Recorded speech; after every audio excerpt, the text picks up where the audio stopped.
Hi, this is Scott Garibay, and today we're going to talk about the Numenera WUBRG campaign season 1, and we pick up in the Age of Magic. So Bearcat is now with Gurnagar the Wizard and with Lady Rayluna. Okay, and so they have been sent by King Belvor to get one of the 5 socketed weapons, right? And there's Black Candle, Stone Lion, Skull Chopper, Anvil Stone, and there's one more, which is a bow. Very, very fascinating. I absolutely love the Relics of Odium from Runehammer. Fit really well in this game. Also, the gems that are with this are the Ochre Diamond, the Blood Crystal, the Emerald Spike, the it's Frost Fire, so it's blue, green, yellow, red, and orange. And the orange one, I think it was, I don't remember the name of the orange one. However, you can see it in the notes. So you can click on the notes below, and also, just so you're aware, in the notes you'll see how we run our game on my own personal VTT, which we use Google Slides, and it's really, I love it. It's really, really super fast and excellent. All right, so at this point, Bearcat is with Gurnagar the Wizard and Lady Rayluna, and they are high up on this mountain pass, okay? And these Iron Yetis come at them. There's 9 of these Iron Yetis. The Iron Yetis are 10 feet tall, like a solid 8 feet wide, just nothing but, fur and muscle, and these iron gauntlets that they wear that they use to smash things to bits, right? And they're acclimated to this terrible cold, right? And also, there's a 280-foot cliff that is very near them, right? Now, let's get into Bearcat. Okay, so first of all, one of the things that really blew me away when we started Numenera, we went into these guided memories when he reached the Servan, these awakened deers. And what ended up happening is we made multiple character sheets, right? So Blackout was a character sheet made all the way at the beginning of the campaign. Then we made Wentworth, which was essentially like a real level 1 character, right? It was literally a wide receiver, a high school wide receiver human, and actually Blackout was a clever jack who moves like a cat, right? And then we go into the Magic Age, right? And you know what? I got that wrong. I'm sorry. I said that he was a cat humanoid, okay? Which is, he literally is a bear cat, right? So the magic crafted him into a bear cat, right?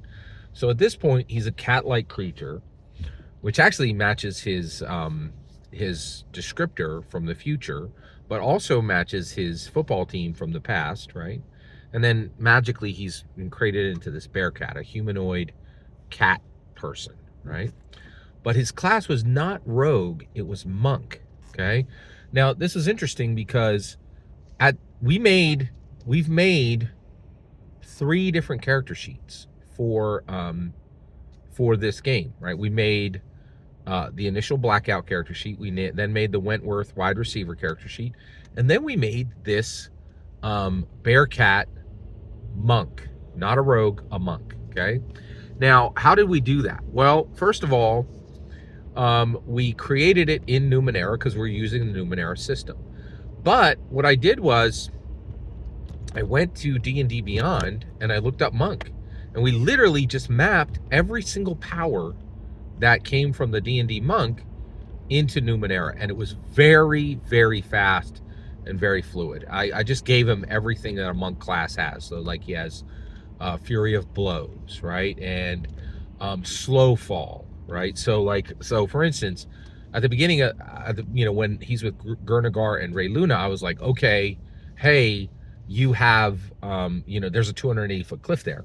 And then I was like, oh, but, and then I remembered as the, you know, as the narrator as the dungeon master for Numenera, I was like, oh, that doesn't matter. He never suffers from falls. He has slow fall, right? And that's just something that a monk has. Like they, you know, they're not going to die from a fall. It's just not something a monk does, right? And so he's safe from that, right?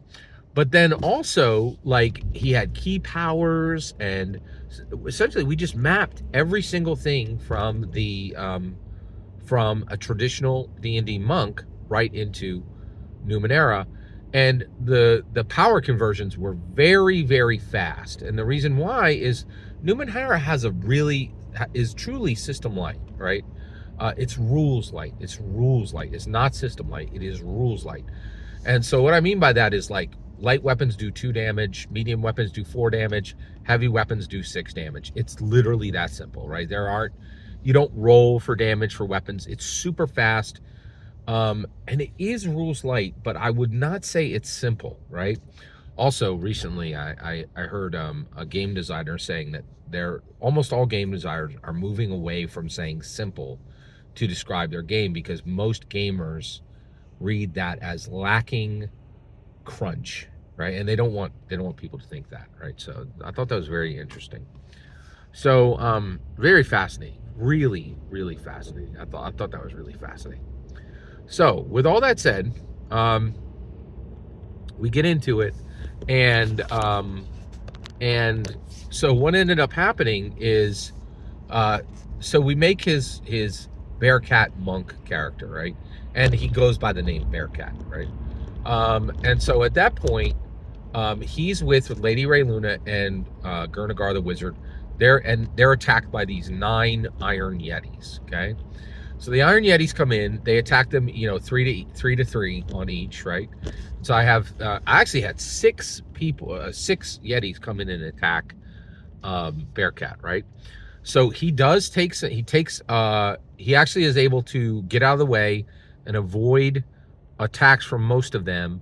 He wounds 2 of them and kills 1 of them in his first round, right? Then in his round, he is hit once by one of the iron yetis. I would think it took about 25% of his life. And then 3 attack Lady Rayluna. Lady Rayluna gets on top of a big boulder and is fighting them with her spear, and they hit her once, right? Take about half of her life. And then finally, Gurnagar gets in, and he moves in position and hits the 6 that attacked Bearcat with a fireball and takes out 2 more, right? So within the first round, it goes into a second round. Within the first round, they had wounded 3 and killed 1, I believe. In the second round, they killed all the ones that were wounded, and now there were 4 dead, and they wounded 2 more. And then finally, the morale broke for the iron yetis, and they ran away, right? And so basically, the iron yetis were able to take about 25% of the life hit points. Now in Numenera, it's not hit points.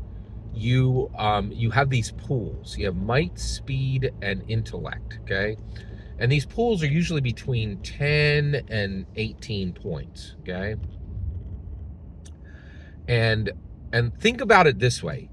Think what this really did was, I've just figured this out. Monty Cook really reduced the 6 attributes to 3. And then he said, what if your attributes were your hit points, okay? And each time one of your attributes went to 0, you had a major effect, like a major bad thing that would happen. And when all of your attributes were at 0, you died. So that's pretty interesting. So Numenera is like, oh, we're different. You're not, right? Like you're literally just refried D&D because the guy who designed it literally designed D&D, right? So there are some fresh ideas in Numenera, but a lot of it's coming straight from Dungeons and Dragons. And the might, intellect, and speed pools are absolutely, it's literally like, what if you didn't get the pluses, What if you had all the points? Like, oh, I have a 12 strength, right? And then that was literally how many hit points you had, right? So that's what Monty Cook did, which I think is really, it's fascinating. It is a little bit of a twist. It's different, right? Man, actually, it's, you know, you could actually run that in D&D rather. The hit points are so arbitrary. It might actually be brilliant to just use that in D&D, embracing the page 4, you know, the rules aren't in charge, you're in charge part, right? Very interesting. So 25% of the life of